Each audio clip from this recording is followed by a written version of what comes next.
భారత వ్యోమగామి శుభాంశు శుక్లా రోదసి యాత్ర కొనసాగుతుంది. యాక్సియం 4లో భాగంగా ఫాల్కన్ 9 రాకెట్లో మొత్తం 4 వ్యోమగాములు అంతరిక్ష యాత్రకు వెళ్లారు. ఫ్లోరిడాలోని నాసా కెనడీ స్పేస్ సెంటర్ నుంచి ఫాల్కన్ 9 రాకెట్ను శాస్త్రవేత్తలు ప్రయోగించారు. ఈ మిషన్ ఇవాళ సాయంత్రం 4:30 అంతర్జాతీయ అంతరిక్ష కేంద్రం ISSతో అనుసంధానం కానుంది. 28 గంటల తర్వాత ISSతో అనుసంధానం కానుంది.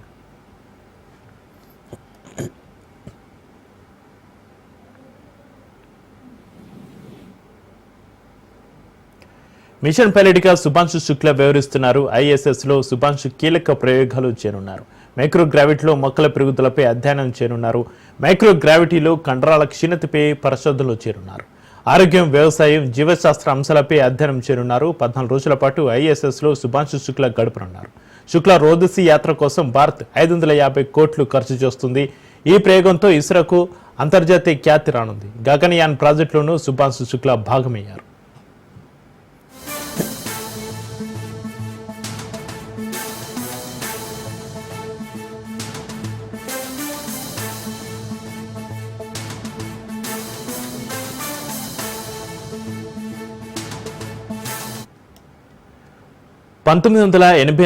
రాకేష్ శర్మ తర్వాత మళ్ళీ ఒక భారతీయుడు అంతరిక్షంలోకి వెళ్లడం భారత యువతలో శాస్త్రవేత్తల పట్ల ఆసక్తిని పెంచుతోంది.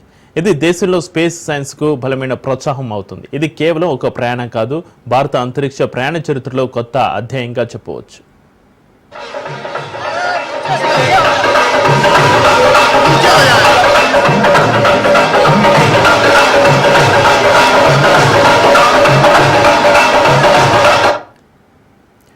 ఈ ప్రయోగం ముందుగా నిర్ణయించిన తేదీలో 7 సార్లు వాయిదా పడింది.